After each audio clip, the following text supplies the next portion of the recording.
La raison pour laquelle tu n'arrives pas à attirer des clients avec la photo, c'est pas ton appareil photo. C'est pas ton niveau actuel et c'est pas ton Instagram non plus. C'est juste que tu ne sais pas à qui tu t'adresses. T'as pas encore de niche claire. T'as pas encore un avatar client, un persona client vraiment précis. Et du coup, ça fait que tu parles un peu à n'importe qui. Et du coup, mon objectif dans cette vidéo, ça va être vraiment de te montrer au complet, vraiment de A à Z, comment créer ton avatar client et comment trouver ta niche. Donc franchement, reste bien jusqu'à la fin et pose-toi. Pose-toi, prends-toi un petit carnet. Moi personnellement, tu vois, j'ai pris un petit café. Donc n'hésite pas toi aussi à te mettre bien parce que on a un gros programme aujourd'hui. Donc voilà, on a tout ça à passer en revue. Donc on va commencer par un peu expliquer comment ça fonctionne. Puis on va apprendre à trouver sa niche, trouver son avatar client et pas trouver une niche pour trouver une niche. Le but c'est vraiment de trouver une niche dans laquelle tu vas t'épanouir. D'ailleurs, si t'es passionné par la photo, que t'as envie de générer des revenus avec la photo, n'hésite pas à t'abonner. Sur cette chaîne, je poste 3 fois par semaine pour t'aider à aller chercher des revenus avec ta passion. Donc, rends-toi ce service, abonne-toi et like cette vidéo quand elle t'aura plu. Donc, dans quelques minutes. Donc, déjà, 90% des photographes galèrent à trouver des clients parce qu'ils se disent que choisir une niche, c'est se limiter. Alors qu'en fait, quand tu choisis une niche, au contraire, tu t'autorises à être illimité dans un domaine, à ne pas être comparé et à pouvoir en fait pratiquer les tarifs que tu veux, à pouvoir faire la bonne communication avec les prospects, etc. Parce que quand tu n'as pas de niche, tu parles à tout le monde. Donc t'intéresses réellement personne. Ton message il est flou, ton feed il n'a pas vraiment d'identité et c'est impossible de savoir pour qui tu es le bon photographe. Par exemple, si demain tu dois aller te faire soigner d'une maladie grave et tu vas te faire par exemple opérer du cœur, tu vas pas aller voir un chirurgien un peu généraliste qui une fois de temps en temps opère un pied, une fois de temps en temps opère un genou et une fois de temps en temps opère une épaule, pardon. Tu vas être prêt à payer très cher, mais par contre, tu voudras un spécialiste, tu voudras un cardiologue, un chirurgien qui n'opère que des cœurs et qui est habitué à cela. Et ben, c'est exactement pareil dans la photo.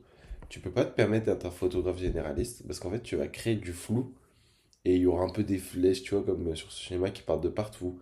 Tu parles un peu aux entrepreneurs, un peu aux créateurs, un peu aux marques, un peu dans la mode, un peu au couple, un peu. En fait, ça va créer du flou parce que tu vas devenir remplaçable et surtout personne ne va comprendre réellement avec qui tu as envie de bosser, avec qui tu sais bosser et pour qui tu es fait en fait. Et ça va être un gros problème. Donc, pour pouvoir venir contrer ce problème-là, ce qu'on va faire, c'est qu'on va créer une niche et on va se définir un avatar client. Et c'est vraiment deux choses qui vont faire passer ta photo à un autre niveau et qui vont tout simplement révolutionner en fait ta manière de vivre ta passion. Donc, pour trouver ta niche, il va falloir que tu te poses et que tu répondes à 3 questions. Et il faut vraiment que tu te poses, que tu prennes ton temps, parce que ta niche, même si c'est quelque chose sur lequel tu peux revenir, ok, c'est pas un point définitif, c'est quand même important de ne pas faire un choix au hasard. Donc, c'est vraiment important de bien répondre à tes questions. Donc déjà, la question 1, c'est qu'est-ce que tu adores photographier? Qu'est-ce qui t'anime réellement? Quelles photos te donnent de l'énergie quand tu les prends? Quel type de shooting t'as vraiment beaucoup d'aisance à faire? Ça va être vraiment un premier point qu'il va falloir noter, parce que c'est quand même en shooting ce qui va te permettre d'être épanoui ou pas pendant le shooting. Donc c'est super important de savoir ce que tu adores photographier. Parce que si tu choisis la mauvaise niche et que tu t'y plais pas, avec le temps ça risque d'être compliqué. Ensuite, quel type de personne tu comprends naturellement? Par exemple, si toi t'es un artiste, déjà, si toi t'es déjà un entrepreneur, un créateur de contenu, et bah, ça veut dire que tu vas mieux comprendre cette personne-là, la personne que tu es toi aussi. Donc en gros, il faut que tu comprennes que ton meilleur client, c'est quelqu'un dont tu comprends la vie. Donc tu comprends la vie, dont tu connais le rythme, dont tu connais un peu les tenants et les aboutissants. Et en gros, tu dois vraiment comprendre les envies, les peurs et les objectifs de ton client. Donc par exemple, si toi tu es un sportif de haut niveau et que tu as envie de percer dans la photo médicale, ça va peut-être être compliqué parce que tu n'as aucun réseau dans le médical, tu comprends pas forcément le rythme de vie d'un médecin et en fait ça va être compliqué de discuter avec lui. Alors que si tu es sportif de haut niveau et que tu veux percer dans la photo de sport, là, ça va être beaucoup plus logique, tu auras déjà du réseau, etc. Et enfin, il va falloir trouver qui a un besoin plus un budget. Parce que ta niche, elle doit avoir un problème réel. C'est-à-dire que tu dois régler un problème. Par exemple, dans des photos pour des business, le problème c'est peut-être le manque d'acquisition de clients. Donc toi, tu leur fais gagner plus d'argent grâce à tes photos. Et enfin, il faut que les gens aient la capacité de te payer. Par exemple, dans les photos de business, souvent les business ont quand même de l'argent. Mais si tu fais par exemple des photos pour les gens qui sont dans le besoin, peut-être qu'ils vont pas pouvoir te payer plus de 20 euros le shooting. Parce que c'est pas un domaine dans lequel ils ont assez de budget pour du coup investir dans la photo, tu vois. Et au global, en fait, ce que je veux que tu comprennes avec ta niche, c'est qu'il faut que tu sois épanoui dedans, mais il faut surtout que tu aies, ou en tout cas ce serait le mieux, des avantages injustes. Les avantages injustes, c'est des choses qui vont par définition t'aider de manière injuste. Par exemple, je vais te donner un exemple super extrême. Imaginons que Kylian Mbappé, par exemple un grand joueur de foot, demain veuille se mettre à la photographie. Et bien s'il décide de se mettre à la photographie de football, en même pas une semaine, il aura tout le réseau nécessaire et toute la crédibilité pour avoir littéralement les meilleurs shootings dans la photographie de football. Parce que il a cet avantage injuste. Ça a été un grand joueur de foot, c'est un grand joueur de foot.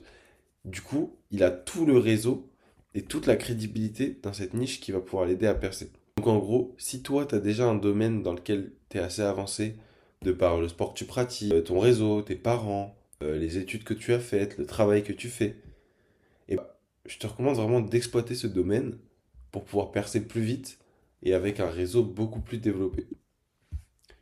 Maintenant, si tu en es là dans cette vidéo, ce que je te propose, c'est de regarder dans la description. Il y a une vidéo offerte où je t'explique justement la méthode capture.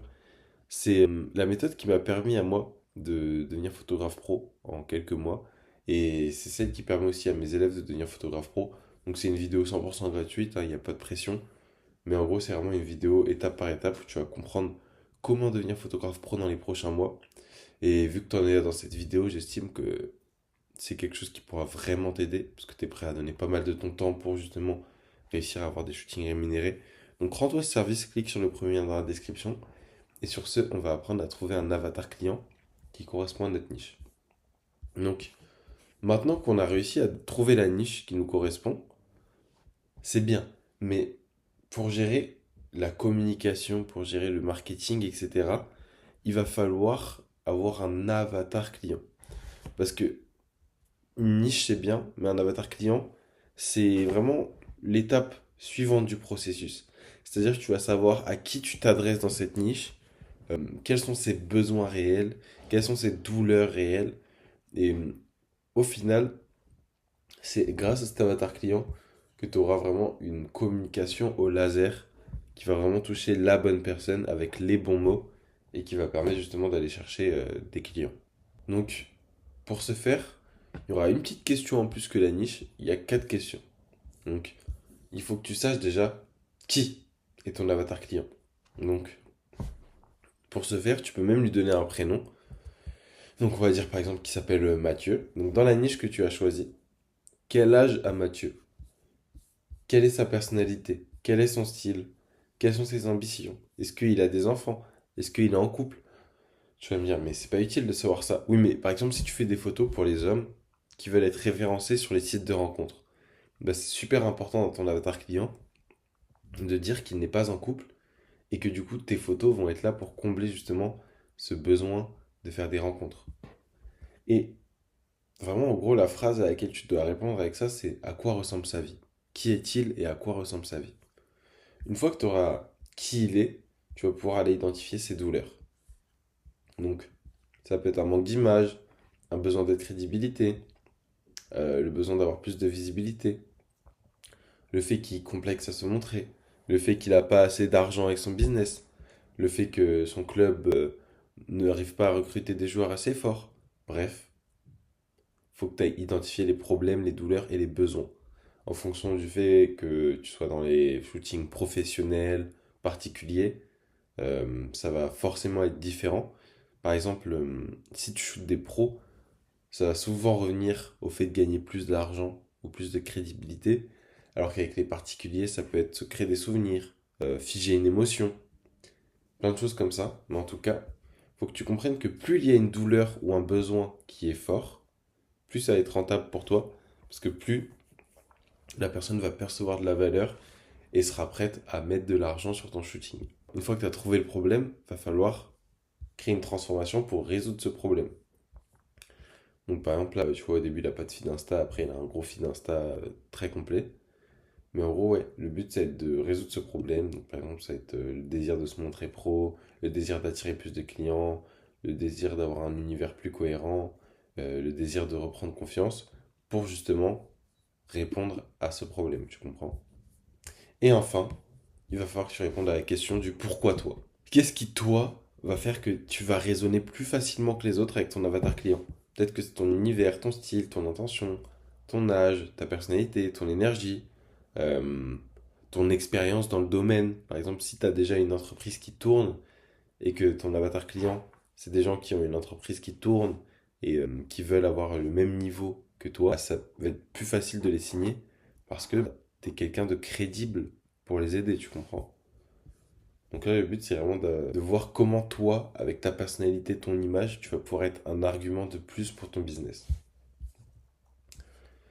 Donc maintenant qu'on a fait ces points-là, il va falloir vraiment que tu remplisses ton avatar client pour que tu aies une vraie carte d'identité en fait de qui est ton client, quels sont ses problèmes, quelle transformation tu peux lui offrir et pourquoi toi. Tu comprends pourquoi toi tu peux bosser avec lui.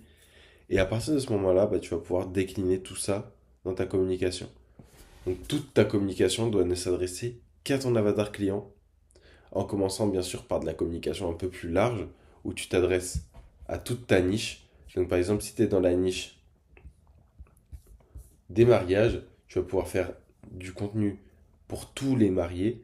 Mais par exemple, si ton avatar client, c'est Rémi, 55 ans, euh, multimillionnaire, PDG d'une entreprise, qui va se marier du coup, ça va pas du tout être le même avatar client que si tu t'adresses à des jeunes mariés de 22 ans qui sont encore en fin d'études et qui ont un petit budget pour le mariage, tu comprends? Et du coup, ça va se décliner dans ta communication, parce que avec le PDG, tu vas devoir avoir une communication beaucoup plus haut de gamme, beaucoup plus dans le prestige, beaucoup plus dans le fait d'avoir des images parfaites, peut-être des images qui ressemblent à des images de magazine, etc. Tandis qu'avec les jeunes, tu devras avoir une communication beaucoup plus accessible, où tu te montres accessible, où tu te montres fun, où tu montres que bah, tes tarifs aussi sont bas. Parce que si tu shootes des jeunes mariés, tu vas pas pouvoir pricer au-dessus de, je pense, 2 000 € le mariage, tu vois.